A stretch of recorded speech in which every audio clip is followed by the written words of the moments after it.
Tatlı bakın bari. Sen bugün davul eder bazı. Ya Hıdız var razı be. Serçam. Başkan tadına bak. Benim zor dora hıda pariye. Serçam. Amatını desteğe var.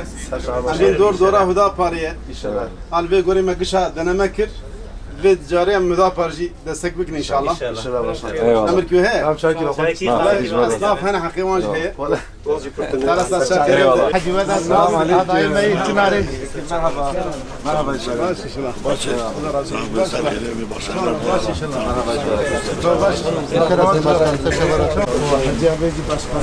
Selam aleyküm. Merhaba inşallah. Davet becerem. Şoğlum baş inşallah. Baş inşallah. Şavanım başın. Eyvallah. Bu gedi ve aile ve hizmet etkin. O bes çınar ama bile hizmet edine. Cavar rahatına. Ya dua edikim destek al falan. İcat fazla bir sorun değil mi? Fazla bazı mecliste, bazı gündem ve yani çıma hindi iade millet ne bunun fazla veya pırsız devlet yetkilisi ya da hangi söz? Ben aklımı böyle daha para edin. Ne emriyat etene de fazla. Dost, nas ve ahbab. بلدك وهبو تك بلدك ملينري قلت مشابي وانا شقاوي Mukayesed ki. ملينري خوش بو Şunları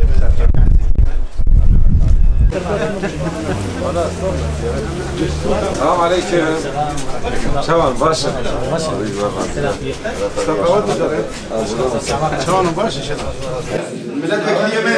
Belediye başkanı adayına Faruk Dik, Hacı Vedat Turgut Geçer adayına Başkan, ben çaki adnaki bir başkan nevali yokta işte başkan adayı için arıyor. Bir bak belediye kazanç kültürel belediye men ziyaret ke. İnşallah başkanım. Peki mümkün he? Şöyle mümkün başkanım.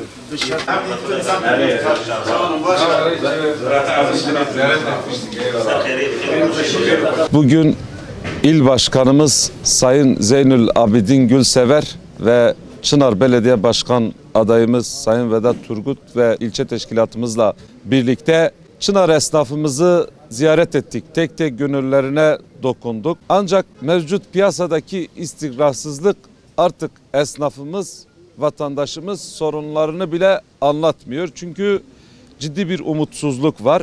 İnşallah biz de halkımızla birlikte Çınar'ımız için, huzurun ve güvenin için bu sefer Hüdapar diyeceğiz ve memleketimize, Çınar'ımıza güzelliği getireceğiz. Yani bu yönüyle vatandaşımızın, özellikle esnafımızın rahatlatması konusunda Çınar Hüdapar Belediyeciliği ile tanışacak ve buradaki yapılmayan hizmetler bizim belediye başkanımızla bu hizmetler yapılacak.